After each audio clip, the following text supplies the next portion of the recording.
उदालगुरियाव जोंनि बड'सा खौरां बिजोंनि गोहोम। जोंनि खौरां बिजोंनि हेफाजाबाव मोननो हाबाय सासे बर' बिमाया राङारि अनसुंथाइ। नंगौ, थांनाय 24 खालाराव उदालगुरि जिल्ला हरिसिंगा सोमलिगुरि गामियाव सासे दुखुथिया बर' बिमा रान्दि आइजोनि मोनसे खौरांखौ जोंनि बड'सा खौरां बिजोंनि गेजेरजों फोसावनाय जादोंमोन। जाय खौराङा फोसावजानायनि उनाव गोबां सुबुंफोरजों अनसायजानायखौ नुनो मोननायजों लोगोसे आथिखाल सोलिफु बिटिसि खुंथायनिसिमबो गोसारहैयो। दिनै बे खौरांनि गोहोमावनो उदालगुरि जिल्ला हरिसिंगा सोमलिगुरि गामिनि रान्दि आइजो जिनि बसुमतारिया बिटिसि सरकारनि फारसेनिफ्राय राङारि अनसुंथाइ मोननो हानायखौ नुनो मोननाय जादों।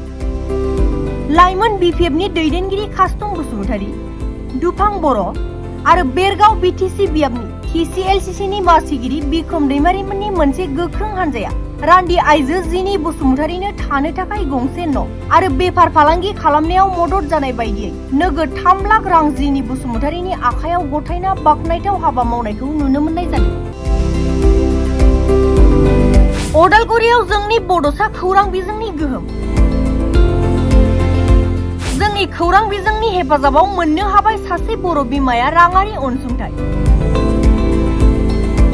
नंगौ, थांनाय 24 खालाराव उदालगुरि जिल्ला हरिसिंगा सोमलिगुरि गामियाव सासे दुखुथिया बर' बिमा रान्दि आइजोनि मोनसे खौरांखौ जोंनि बड'सा खौरां बिजोंनि गेजेरजों फोसावनाय जादोंमोन। जाय खौराङा फोसावजानायनि उनाव गोबां सुबुंफोरजों अनसायजानायखौ नुनो मोननायजों लोगोसे आथिखाल सोलिफु बिटिसि खुंथायनिसिमबो गोसारहैयो। दिनै बे खौरांनि गोहोमावनो उदालगुरि जिल्ला हरिसिंगा सोमलिगुरि गामिनि रान्दि आइजो जिनि बसुमतारिया बिटिसि सरकारनि फारसेनिफ्राय राङारि अनसुंथाइ मोननो हानायखौ नुनो मोननाय जादों।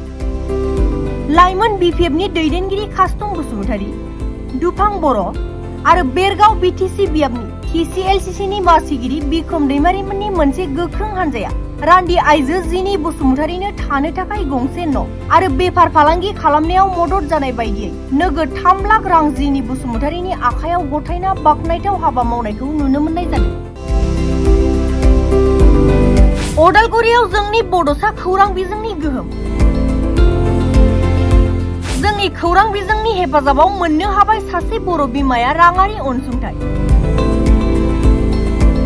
नंगौ, थांनाय 24 खालाराव उदालगुरि जिल्ला हरिसिंगा सोमलिगुरि गामियाव सासे दुखुथिया बर' बिमा रान्दि आइजोनि मोनसे खौरांखौ जोंनि बड'सा खौरां बिजोंनि गेजेरजों फोसावनाय जादोंमोन। जाय खौराङा फोसावजानायनि उनाव गोबां सुबुंफोरजों अनसायजानायखौ नुनो मोननायजों लोगोसे आथिखाल सोलिफु बिटिसि खुंथायनिसिमबो गोसारहैयो।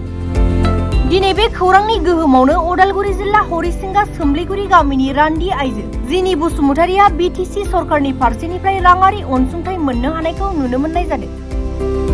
लाइमोन बिपिएफनि दैदेनगिरि कास्तम बसुमतारि, दुफां बर' आरो बेरगाव बिटिसि बियाबनि TCLCCनि मासिगिरि बिक्रम दैमारिमोननि मोनसे गोख्रों हान्जाया रान्दि आइजो जिनि बसुमतारिनो थानो थाखाय गंसे न' आरो बेफार फालांगि खालामनायाव मदद जानाय बायदियै नोगोद 3 लाख रां जिनि बसुमतारिनि आखायाव गथायना बाख्नायथाव हाबा मावनायखौ नुनो मोननाय जादों।